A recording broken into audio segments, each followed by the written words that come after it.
हम दिलीप कुमार कुशवाहा अपना न्यूज़ के माध्यम से आज हम पहुँच रखे हैं यहाँ पकड़ियार बाज़ार, जो ये बहुत बड़ा बाज़ार है और कम समय में बहुत विकास किया है ये चौराहा।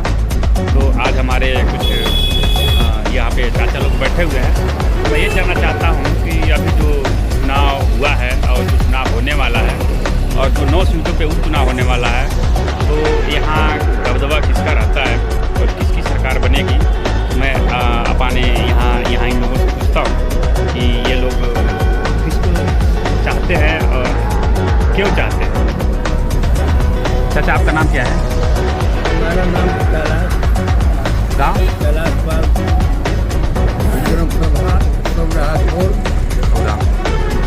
तो मान लीजिए अभी इसके पहले चुनाव हुआ था, तो उसमें ये हुआ था कि जैसे इंडिया गठबंधन में कांग्रेस और समाजवादी दोनों मिलकर लड़े थे, राहुल गांधी जी और अखिलेश यादव जी। तो उसमें नुकसान हुआ था बीजेपी का। तो उसमें नुकसान हुआ जब बीजेपी का, तो उसमें यह था कि जैसे ये लोग निकाले थे हवा एक कि अगर हमारी सरकार बनती है उत्तर प्रदेश में तो हम 8500 रुपया देंगे। इंडिया गठबंधन का था, राहुल गांधी जी भी और अखिलेश यादव जी बोले थे। और दूसरा था कि अगर बीजेपी 400 पार करती है तो संविधान ख़त्म कर देगी। और तीसरा था कि बीजेपी के राज्य में महंगाई बहुत ज़्यादा है। तो क्या आप इन तीनों से क्या वाकिफ हैं, चाहते हैं कि ये महंगाई ज़्यादा है या बीजेपी संविधान ख़त्म कर देगी, या ये लोग तो 8500 रुपये हर महीने खाते में देते?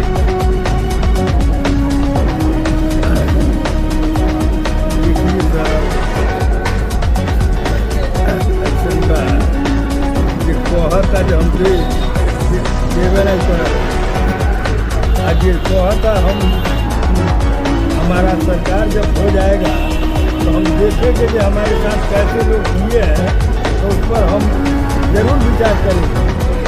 आज ये रहा है कहता जो हम तू तो दिखावटी बहुत। लेकिन एक बात और है, मान लीजिए कांग्रेस की सरकार और राज्यों में है, तो वहाँ तो नहीं दे रही है वहाँ तो नहीं दे रही है 8500 रुपया। जहाँ आपकी सरकार वहाँ देनी चाहिए, तभी तो हमारा विश्वास होगा। लेकिन इसी के चलते यहाँ उत्तर प्रदेश में नुकसान हुआ। तो क्या आपको लगता है कि अगर उत्तर प्रदेश में इंडिया गठबंधन की सरकार बनती तो क्या 8500 रुपये नहीं देते लोग? अपने में तनाव को के दोनों बात गठबंधन खत्म हो जाए तो लोग हाँ संभव नहीं। जब एक जाने में नहीं खपोट हो, 2 जाने में नहीं खपोट हो, तो 10 जाने में पोटी जगह घरे 10 भाई बहन है। सबसे बड़ी कुर्सी के लालच है, हम मुख्यमंत्री। तो अभी 9 जगह से उत्तर प्रदेश में 9 सीटों पे उपचुनाव होने वाला है, जिसमें इसके पहले इंडिया गठबंधन से राहुल गांधी जी और अखिलेश यादव जी दोनों मिल रहे थे। इन लोगों को फायदा हुआ था। लेकिन अभी जहां तक सूत्रों से पता चल रहा है कि राहुल गांधी जी इनसे मांगे थे कि हमको 5 सीट चाहिए उत्तर प्रदेश में, ठीक। तो इन्होंने कहा कि नहीं, हम 2 सीट देंगे, ठीक। तो अब इसमें क्या दाव पेच फंस गया है कि अब क्या हुआ है कि अब समाजवादी पार्टी कांग्रेस को 1 सीट भी उत्तर प्रदेश में नहीं दे रही है। 9 सीटों को 9 सीट साइकिल चुनाव चिन्ह पर लड़ेगी, सरेंडर कर गया। तो क्या इस पे क्या मानते हैं कि इन लोग का इंडिया गठबंधन चलेगा? गठबंधन नहीं चलेगा, गठबंधन नहीं चलेगा। कितनों पूरा इलाका मिल के लड़ी तो सरकार बनेगा, तो जो बात भाजपा ही का बनेगा। वो तो कहने वाला है जो बात पूरा गांव मिल के वहाँ पर लड़ल जाए, उससे कोई मतलब नहीं है। बाद में दिवाली के 2 दिन पहले से वहाँ कांग्रेस की सरकार है हैदराबाद में, और दिवाली के 2 दिन पहले से वहाँ एक धारा 144 लगा दिया है कांग्रेस ने। हिंदुओं को वहाँ दिवाली मनाना बंद कर दिया है। तो क्या आप नहीं मानते कि क्या ये कांग्रेस हिंदू विरोधी पार्टी है? तो स्पष्ट दिखाई दे रहा है। फर्स्ट दिखाई देता हूँ ना, कौन विरोधी है ही। अच्छा चाचा, आपका क्या नाम है? हमारा नाम है फेकू प्रसाद कुशवाहा।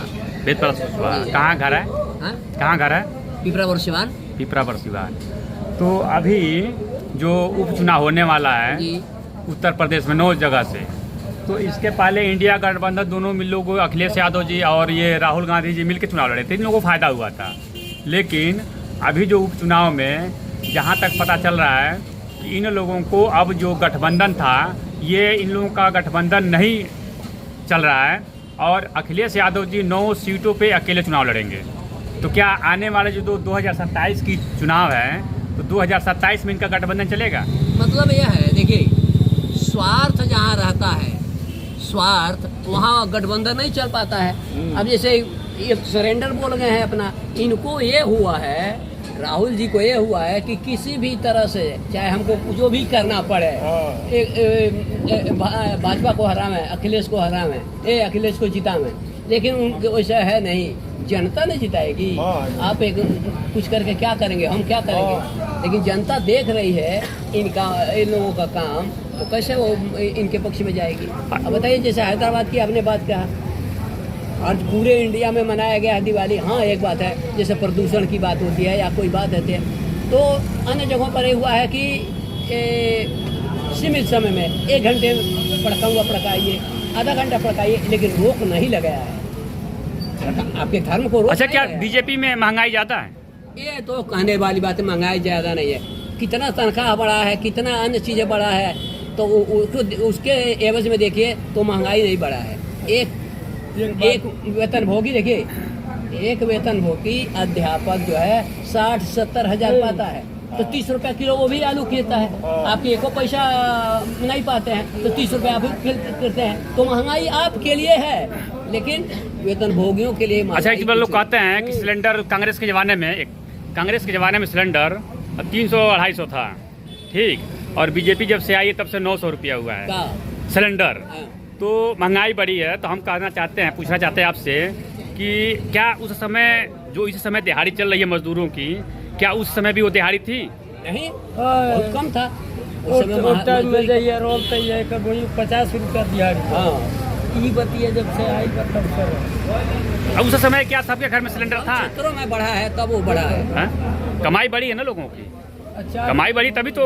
हाँ, सब क्षेत्रों में बढ़ा है तो महंगाई भी बढ़ी है। तो क्या अभी जो 2027 का जो आगाज है, तो जी इस जो उपचुनाव हो रहा है, इसमें अब 9 सीटों पे अब देखा जाए किसकी कितनी सीटें मिलती है, कौन कितना जीतता है। हाँ। तो इसके हिसाब से क्या आगाज हो जाएगा कि 2027 में कौन सा सरकार बनाएगा? नहीं, देखिए, क्षेत्र की बात है, पूरे एक क्षेत्र विशेष की। जिस क्षेत्र में पहले ही आपको बताए, जो मुस्लिम बाहुल्य क्षेत्र है, वहाँ से इनका आशा है, कहा नहीं जा सकता, वहाँ समाजवादी की आशा है। लेकिन जहाँ हिंदूवादी पार्टी है, जहाँ के लोग होशियार हैं, जानते हैं कि देश के लिए कौन पार्टी अच्छी है, वहाँ तो नहीं जीतेंगे, वहाँ बीजेपी ही जीतेगा, जो देश को देखता है, राष्ट्र को देखता है। लेकिन अभी कहीं ऐसा होता है कि जब हिंदुओं का कोई त्यौहार आता है तो उसमें पत्थरबाजी होती है, चाहे वो रामनवमी हो, हाँ, चाहे जन्माष्टमी हो, चाहे कोई भी त्यौहार कोई भी हो, जुलूस हो। लेकिन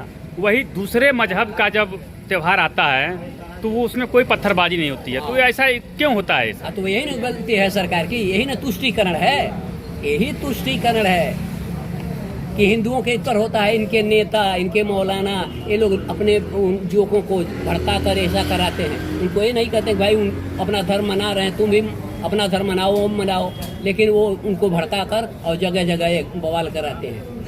मान लीजिए इसमें तो नुकसान दोनों का नुकसान है ना। मान लीजिए अगर जो हम पत्थरबाजी करेंगे, हाँ, तो प्रशासन आएगी तुम्हारी घर तोड़ेगी, लेकिन जो हमको उकसा रहा है क्या वो सामने आता है? तो नहीं ना, इतना ही बुद्धि होता तब का।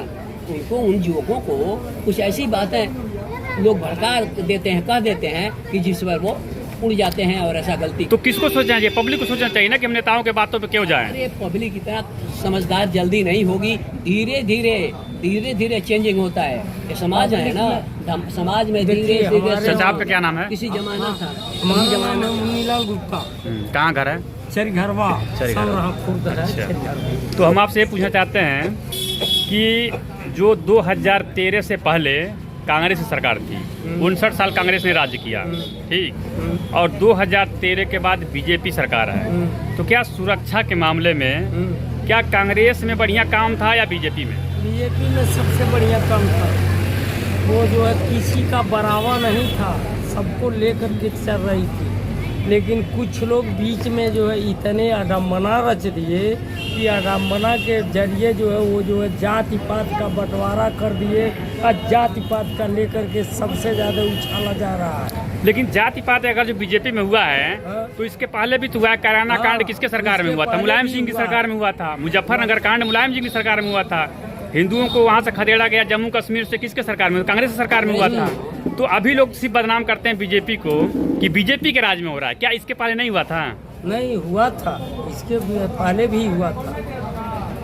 हमारे वहाँ इस समय समीकरण जो चुनाव का है, अगर यदि कुशीनगर जिला में ब्राह्मणवाद को हटा करके किसी अन्य बिरादर को दिया जाएगा तो कोई बीजेपी से हरा नहीं पाएगा। लेकिन आज तक तो यहाँ बीजेपी निकाली है, चाहे किसी बिरादर को खड़ा कर दिया जाए, यहाँ से बीजेपी निकलती है। हाँ, निकल जाएगी। और अन्य पार्टियां किसी को भी खड़ा कर दे, चाहे कुशवाहा को खड़ा कर दे, चाहे ब्राह्मण को खड़ा कर दे, चाहे यादव को खड़ा कर दे, लेकिन नहीं निकलती है।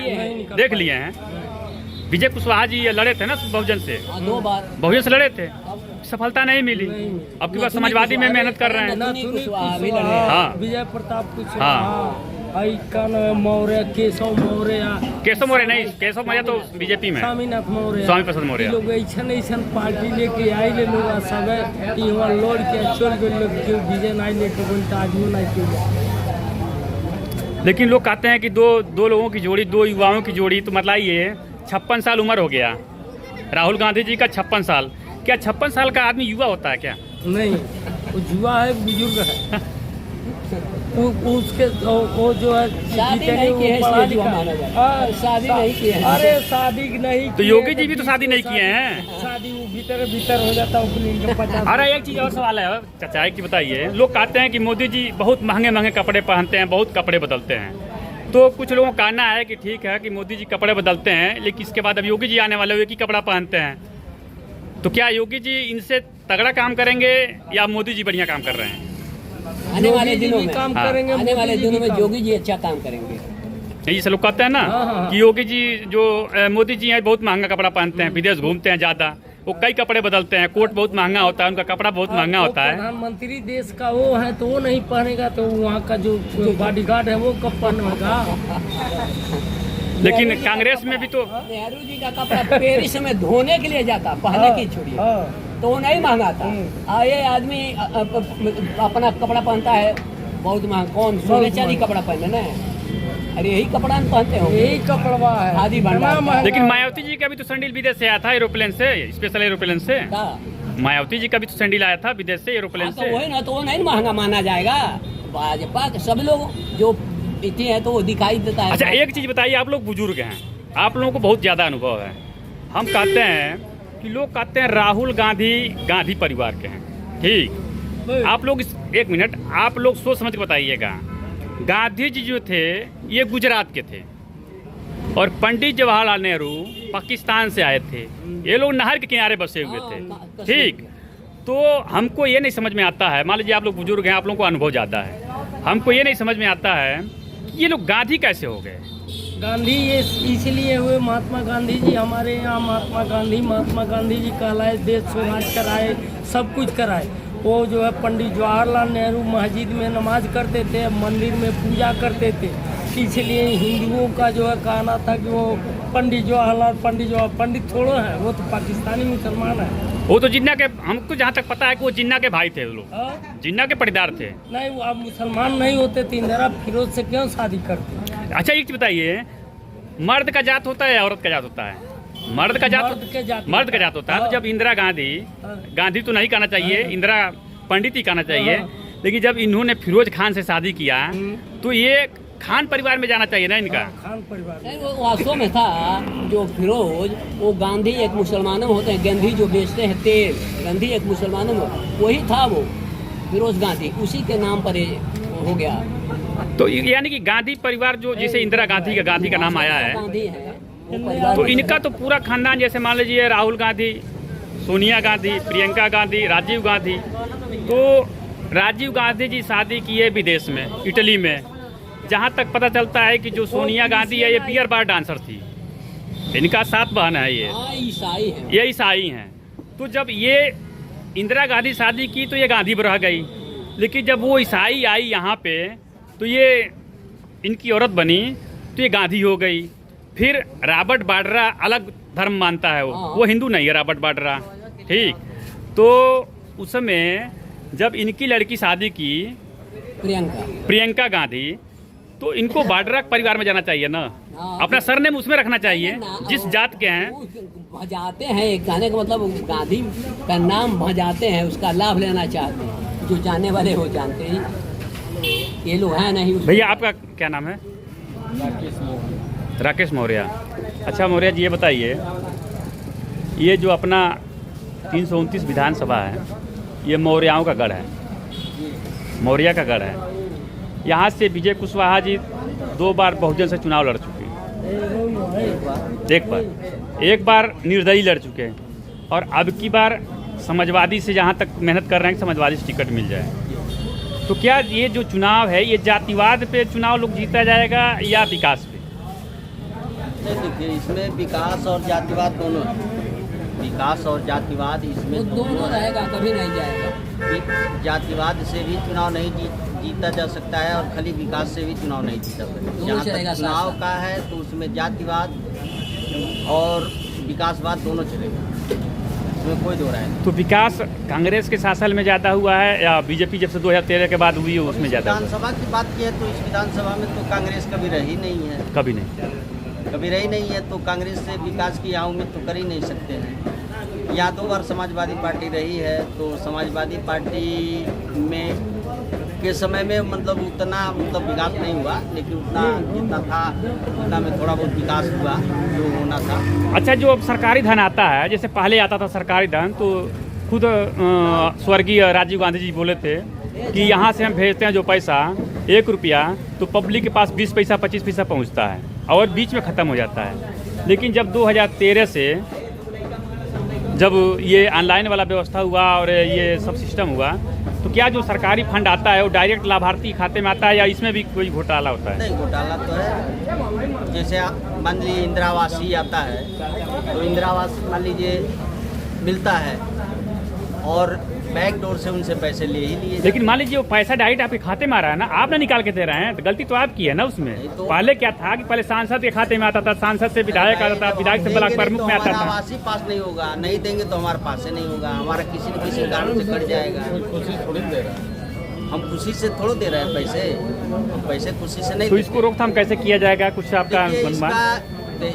इसके रोकथाम के लिए सरकार को ही जो है भाई कोई एक ठोस व्यवस्था निकालना चाहिए, क्योंकि यहाँ के अधिकारी कर्मचारी हैं तो वो जो है घूस जो है ज़्यादा मान लीजिए लेते हैं, वो घूस लेते हैं। और इस सरकार में हमको लग रहा है कि भाई घूस कई तरीके से घूस कम नहीं हुआ है, भ्रष्टाचार जो कहा जाता है वो कम नहीं हुआ है। इस सरकार में सड़कें बनी हैं, ये कह सकते हैं, सड़कें भरपूर बनी हैं, और उसके नाम पर जो है मान लीजिए राशन के नाम पे, भाई राशन के नाम पे धन का बंटवारा हुआ है, भाई राशन सबको दिया जा रहा है।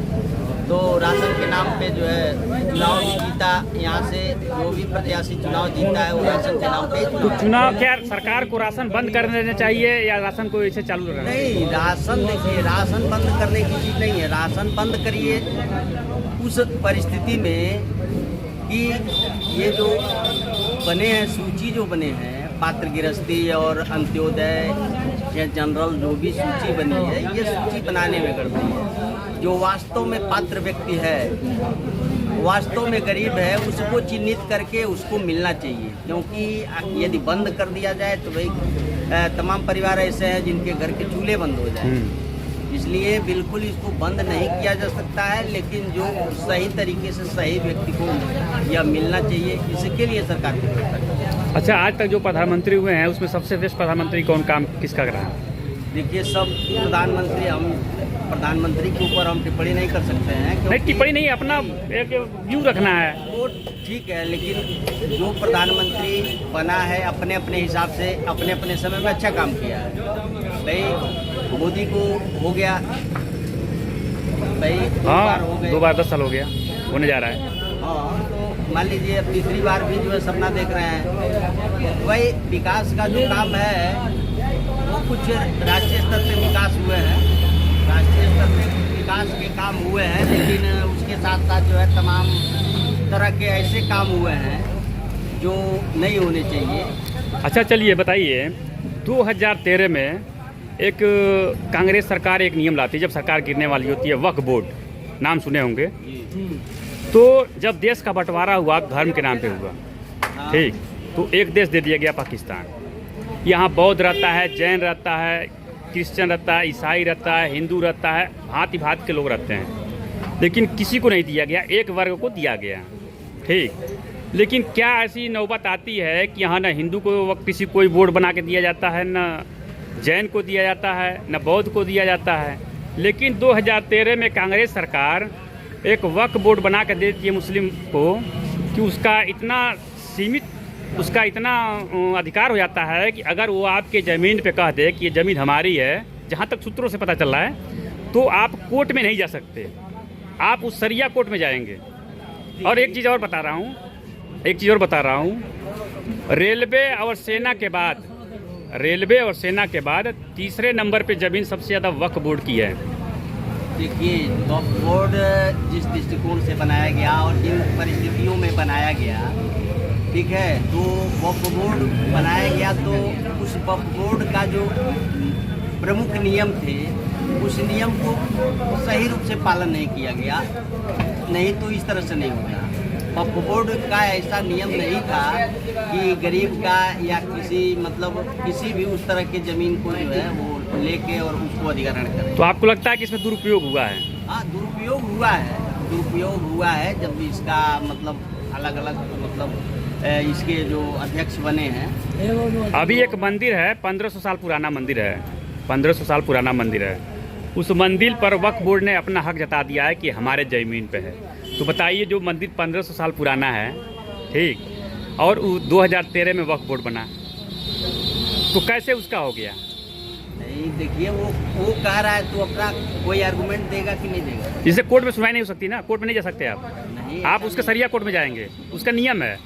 कांग्रेस ने वो बना दिया है कि आप कोर्ट में नहीं जा सकते। यहाँ तक कोर्ट की जमीन भी बिका देगा ना, तो कोर्ट अपना चुनाव नहीं लड़ सकता, वो सरिया कोर्ट में जाएगा। ऐसा नहीं है, देखिए, ये नहीं है, जो जमीन बनी है तो 1500 साल पुराने रिकॉर्ड होंगे उसके। हाँ, 1500 साल पुराना रिकॉर्ड है, उसके कागज पत्र हैं, तो ऐसा नहीं है कि वो नहीं जा सकता है। वो सेल्फ जो है वो जा सकता है, हाई कोर्ट में जा सकता है, लोअर कोर्ट में जा सकता है। उसका पहले बात सुनिए हमारा। कह देने से नहीं, सुनिए, बात सुनिए हमारा। जैसे उसमें नियम बना है वक्फ बोर्ड में कि अगर जिस कांग्रेस ये बना है, लेकिन अब जैसे बीजेपी सरकार ने सुप्रीम कोर्ट ने एक हलफनामा दायर किया है कि अब भाई उसमें जा सकते। अब उसका डीएम जांच करेगा। हाँ, जांच करेगा, उसके बाद से वो अपना आख्या देगा, उसके हिसाब से आप जा सकते हैं। आपका क्या नाम है? मेरा जली। कहाँ का है? मैं पिपरा बरसिवानी। पिपरा बस। हम इंजीनियर हैं नोएडा में। अच्छा, नोएडा में रहते हैं, तब तो आपको देश दुनिया के विषय में पता है, राजधानी के करीब में रहते हैं। हाँ। तो अभी नोएडा में एक 40 इमारता मकान होटल जो था, वो योगी सरकार ने गिरवाया। वो अखिलेश यादव सरकार के कार्यकाल में बना हुआ था, ठीक। तो जब उतना बड़ा होटल बना था, उसमें बहुत पैसे लगे हुए, तो क्या वो गिरवाना सही था या गलत था? अगर किसी गलत ज़मीन पे किसी मकान बना ले, तो क्या उस मकान को उस ज़मीन दे दिया जाए या उसको गिरा करके खाली करके जिसकी ज़मीन उसको दिया जाए? नहीं, अगर गलत जगह पर गलत तरीके से बना है तो जिसका है उसी को मिलना चाहिए। वो भले उस टाइम कैसी परिस्थितियाँ थी, कैसे अपने उसमें था, वो बनवा लिया, वो अलग चीज़ है। लेकिन जो गलत है वो गलत है, जिसका है उसी को मिलना चाहिए। वो तो अगर किसी और को बना लिया तो इसका मतलब बड़ा सूबेदार है, बदमाश है, उसने बनवाया। अच्छा, इस समय एक नया मैटर चल रहा है, लॉरेंस बिश्नोई का। हाँ। आप न्यूज़ में सुने होंगे। तो लॉरेंस बिश्नोई और ये मैटर चलता था सलमान खान का। जैसे सलमान खान वहाँ गए थे शूटिंग करने राजस्थान में, तो उसने ने एक हिरन का शिकार किया था। तो उस समय लॉरेंस परिवार ने कहा था कि तुम आकर के मंदिर में माफ़ी। लॉरेंस, मैं आपको बता दूं पहले कि लॉरेंस बिश्नोई एक समाज होता है, जैसे एक जात होती है, वो जानवर को बहुत प्यार करता है और हिरन का पूजा करता है, ठीक, बिश्नोई समाज। तो उसने कहा था सलमान खान को कि आप माफ़ी मांग लो तो हम आपको कुछ नहीं कहेंगे। लेकिन ये केस चलता रहा, सलमान खान के ऊपर भी केस चला, कोर्ट में भी गया, फिर जमानत दिया, 1 लाख का मुचलता दिया, फिर वो छूटा। तो अभी ये एक उनके करीबी थे बाबा सिद्दीकी, तो बाबा सिद्दीकी का भी मर्डर हो गया, जिसमें लॉरेंस बिश्नोई ने कहा कि हमारे द्वारा ये मारा गया, हमारे गुरु को द्वारा मारा गया, इसका जिम्मेवारी मैं लेता हूँ। उसके बाद इसने सलमान खान को टारगेट किया। तो क्या लॉरेंस बिश्नोई जेल में रह करके ये जो काम कर रहा है वो सही है, या इसके पहले बम्बई का सबसे बड़ा डॉन दाऊद इब्राहिम था, जिस दाऊद इब्राहिम ने बहुत बड़े भजन गायक गुलशन कुमार की हत्या करा दी, हर कोई जानता है। उसके बाद एक बिहार का एक युवा बहुत बढ़िया, उसका नाम था याद नहीं आ रहा है, उसकी हत्या हो गई थी, राजपूत था, कौन सा राजपूत था, क्यों राजपूत था, नाम ध्यान से उतर गया है, उसकी हत्या करा दी। तो पहले गैंग था इनको खान परिवार का, और सलमान खान जिसको चाहे उसी को जगह मिलेगा, फिल्म इंडस्ट्री में नहीं मिलेगा। तो क्या लॉरेंस बिश्नोई सही कर रहा है या गलत कर रहा है? देखिए, सही गलत में तो क्या है, जो चीज़ गलत है गलत है, कोर्ट ने फैसला सुनाया, वो जेल में है, गलत है तभी जेल में है। गलत तो हाँ, गलत दाऊद इब्राहिम भी था। हाँ, तो उसको भी सजा हुई। लॉरेंस हाँ, बिश्नोई तो भी भाई गलत। दाऊद इब्राहिम था, वो भी गलत था, तो वो भी भाग के भाई छोड़ा ना। अगर सही रहता तो सही जगह पर रहता, हम सही है, हम यहाँ बैठे हैं, तो वो भी जेल में है, इसका मतलब गलत है। रही बात अपने धर्म की रक्षा करना, ठीक है, धर्म की रक्षा करना अलग चीज़ है, उसके लिए कोर्ट बना है। तो कोर्ट ने सलमान खान को अपना सज़ा जो देना था वो अपना दिया, तो वो चीज़ को अपना पर्सनल ना लिया जाए ना। जैसे एक समाज होता है, जैसे मान लीजिए हिंदू में गाय को माता मानते हैं, ठीक, लॉरेंस बिश्नोई जो समाज है हिरन को अपना माता मानता है, वहाँ की औरतें हिरन को अपने दूध भी पिलाती हैं। हाँ, बिल्कुल। तो अगर आप किसी की आस्था पर ठेस पहुँचाएंगे, एक आस्था भी तो होती है दुनिया में, हर आदमी का, हर धर्म का एक आस्था होता है, एक मुसलमान का भी अपना आस्था होता है कि आप एक जानवर का नाम उसके सामने नहीं लेंगे, उसको बुरा लगेगा। हिंदू का भी एक आस्था आता है कि एक गाय को पूजता है, वैसे बिश्नोई समाज है जो हिरन को पूजता है। तो क्या सलमान खान ने ये काम सही किया? अगर जो माफ़ी मांग लेता तो मैटर इतना नहीं बढ़ता। पहली बात तो सही और गलत की बात करें सलमान खान में, तो वो तो गलत किया। उसके बावजूद सलमान खान ने सोए हुए रोड पे कई मजदूरों को भी कुचला था। हाँ, तो उसमें भी केस चला, भाई कोर्ट है, केस चला, उसमें फैसला हम और आप नहीं दे सकते। कुछ गलत हुआ है तो हम लोग पूरा जस्टिस का नियम बना है, हर चीज़ का नियम बना है कि आदमी थाने में जाए, FIR कराए, FIR के बाद कोर्ट में जाएगा मामला। लॉरेंस बिश्नोई की तरह से हाँ। हर व्यक्ति यदि अपने धर्म की रक्षा के लिए ऐसे हथियार उठा ले, हथियार मारना उठा ले तो ये गलत गलत है। है। हाँ, ठीक है, वो लॉरेंस बिश्नोई भाई हो कोर्ट में गया, या दाऊद इब्राहिम हो हाँ। या कोई हो, भाई धर्म की रक्षा के लिए देखिए सब लोग उठा लेंगे, कानून को जो है ताक पर रख देंगे और हथियार उठा लेंगे, तो ये गलत है। फिर कोर्ट कचहरी ये नहीं होना चाहिए। आप जेल में रह के और जो है मतलब धमकी दे रहे हैं, जेल में रह के सुपारी ले रहे हैं, हाँ। भाई सरकार क्या कर रही है, सरकार का जो है तंत्र क्या कर रहा है। लेकिन एक बताइए, ये सब काम कैसे हो लेकिन एक बताइए, मुख्तार अंसारी भी तो था, हाँ था, हाँ, वो भी तो था, उस टाइम भी गड़बड़। अतीक अहमद भी तो था, विकास दुबे भी तो था। हाँ, तो ये क्या दूध के धुले हुए थे? इनको वो पार्टियां क्यों देती थी टिकट? धुला हुआ कह रहा हमारे है, तो गए। इन लोग को दूध का धुला हुआ नहीं कह रहे हैं कि भाई नहीं, बहुत लोग, जैसे अतीक अहमद मारा गया तो बहुत लोग कहते हैं उसको शहीद का दर्जा देना चाहिए, बहुत लोग गलत ठीक। ये हम कह रहे हैं कि शहीद का दर्जा उसको कैसे दे सकते हैं, हाँ, उसको शहीद का दर्जा कैसे दे सकते हैं? शहीद अलग चीज है। शहीद शब्द जो है सेना को दी जाती है ना। वो अलग चीज है। कहने से कोई बहुत कुछ कोई नहीं अच्छा कहता। काम मान लीजिए देश के लिए करता है या देश के ऊपर जो बलिदान होता है शहीद शहीद उसको कहते हैं। एक गैंगस्टर को हम मतलब शहीद थोड़ा कर सकते हैं, ऐसा नहीं है। और काम चाहे दाऊद इब्राहिम का हो, चाहे लॉरेंस बिश्नोई का हो, या यहाँ बिहार का जो है शहाबुद्दीन हो, उनका काम हो, चाहे कोई भी गैंगस्टर हो, यदि वह जो है कानून अपने हाथ में लेता है तो वो गलत है। कानून उसको सबक जरूर सिखाए। तो चलिए, अभी तो बात हो गया। अब बताइए कि अब 2000 जो 9 चुनाव होने वाले हैं, 9 सीटों पे उपचुनाव होने वाले हैं, इसमें आपको क्या लगता है कि बीजेपी कितनी निकाल सकती है और समाजवादी इंडिया गठबंधन कितनी निकाल सकती है सीटें? कुछ अनुमान? ये 5 सीटें जो है बीजेपी की 5 सीटें निकलेंगी और 4 सीटें जो है समाजवादी पार्टी की निकलेंगी। मतलब अब तक जो है रिपोर्ट मिलता रहा है पेपर के माध्यम से, मीडिया के माध्यम से, तो उससे यही पता लग रहा है कि भाई 5 की सीटें जो है बीजेपी निकालेगी और 4 सीटें जो है मतलब समाजवादी पार्टी निकालेगी। चलिए, ये तो था ओपिनियन, पब्लिक की अपना अपना व्यू होता है और सबकी अपनी आज़ादी है कि हम क्या कह सकते हैं, और इसका संविधान सबको सहूलियत देता है। तो अब देखते हैं कि जो चुनाव होने वाले हैं उत्तर प्रदेश में, उपचुनाव 9 जगह से, तो वहाँ किसकी कितनी सीटें निकलती है। फिर मैं दिलीप कुमार कुशवाहा, आपका अपना चैनल आप देख रहे हैं, और आपको नया अपडेट रोज़ मिलता रहेगा। नमस्कार, जय श्री राम।